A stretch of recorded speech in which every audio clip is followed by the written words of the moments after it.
Hello YouTube, this is TheCreativeDuelist here, and I'm back with another creative discussions. Now, before I get onto this video, there's supposed to be a deck profile today, but I really needed to address this, the Gravekeeper support. I'll talk about that very shortly. So the deck profile will be showcased Monday instead of Sunday, so you folks will get it a little bit earlier, depending on where you live in the world, of course. But anyway, I've got my cup of tea here. Delightful. But anyway, let's talk about this card. MasterswagKing, of course, the homie, always updating us with news, with new cards and stuff, and of course the market watches. I'll leave a link in the description for this, and of course his channel. Please subscribe to his channel for further content. So, Gravekeeper's Esper, a new fusion monster that Konami has revealed for us in this Soul Fusion set. Wow. I'm going to talk about the effect, of course, and the card description. So it's a level 7 Dark Spellcaster Fusion effect monster, 2000 attack and defense, of course. The required fusion materials is 2 Gravekeeper monsters, and you can only use the third effect of this card's name once per turn. The first effect is it gains 100 attack and defense by the total original levels of its fusion materials. So obviously if you use like the level 4 Gravekeeper monsters, so that will all together give it 800 attack points, I believe. And its second effect is if Necro Valley is on the field, this card and the cards in your field zone cannot be destroyed by card effects. Now that is a pretty decent effect. I'll talk about that in a second. And the last effect is during your main phase. You can activate this effect during the end phase of this turn. Add 1 Gravekeeper's monster or 1 Necro Valley card from your deck to your hand. So let's break it down, shall we? That's the whole effect, of course. It's very odd that they gave us a fusion monster. You know, how many years now?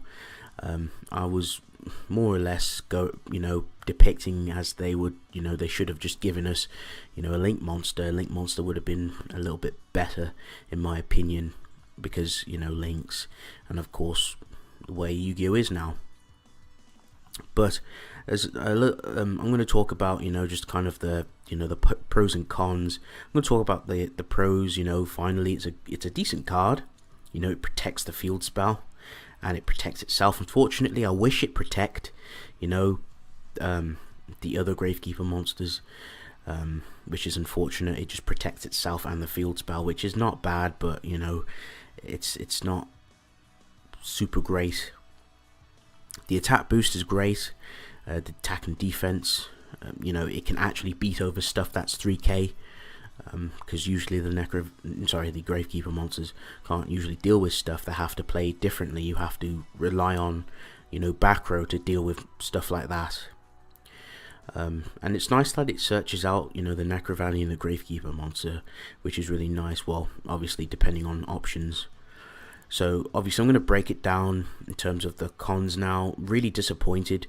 The fact that, it's not contact fusion. The issue is with stuff like giving, archetypes fusion monsters, is that you have to play a fusion engine. You have to play like polymerization, or sometimes the deck will have like a themed poly, like Red Eyes do. I imagine since they're giving us this fusion, they're going to give us a new Necro Valley monster that searches for the Necro Valley spells and, well, Gravekeeper spells and traps. Sorry, I apologize, folks. All in all, I think adding these types of cards just causes more inconsistencies.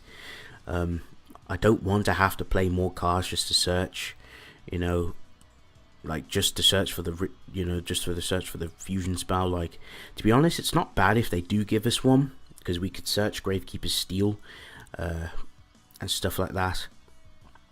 But ultimately, there's not really a lot of Gravekeeper targets. Well, Gravekeeper targets that we can search for in terms of spells and traps. Going on with the third effect, during the main phase, activate, and then end phase, search for Gravekeeper or Necro Valley monster, or Necro Valley spell, sorry. card, I should say. So you can search Imperial Tombs, which is pretty nice.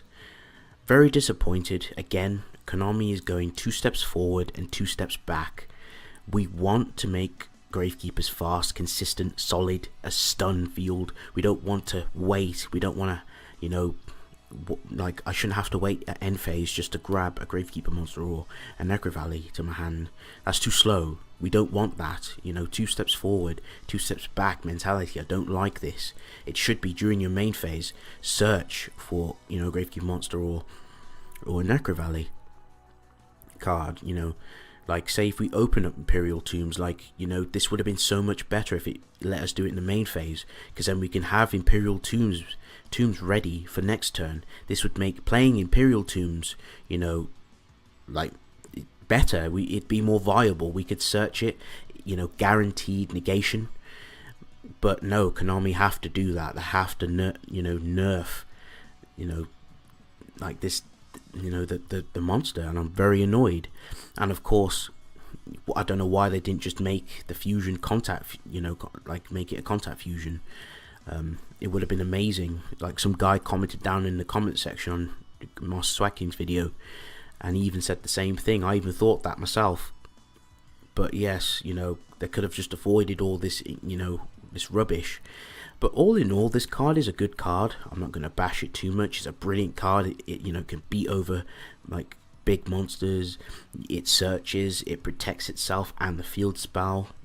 So if people try to side in Twin Twisters and you make this thing, you know, they're just going to have dead Twin Twisters because they have to target something else. But yes, that's pretty much it for the video. Just my opinion on this card, and you know, there's a lot of things I feel they could have improved. A little bit disappointed, but regardless, it's a decent card. But anyway, thank you all for watching. If you folks enjoyed this video, please remember to leave a like, comment down below. Feedback is always nice to hear. Tell me your thoughts down in the comment section. What's your opinion on this card? Do you think this card is absolute gutter trash, or do you think this card is, you know, actually pretty good? Let me hear your thoughts down in the comment section. But anyway, this is TheCreativeDuelist signing off, and I hope you folks have a really good day. Stay creative and have a good day.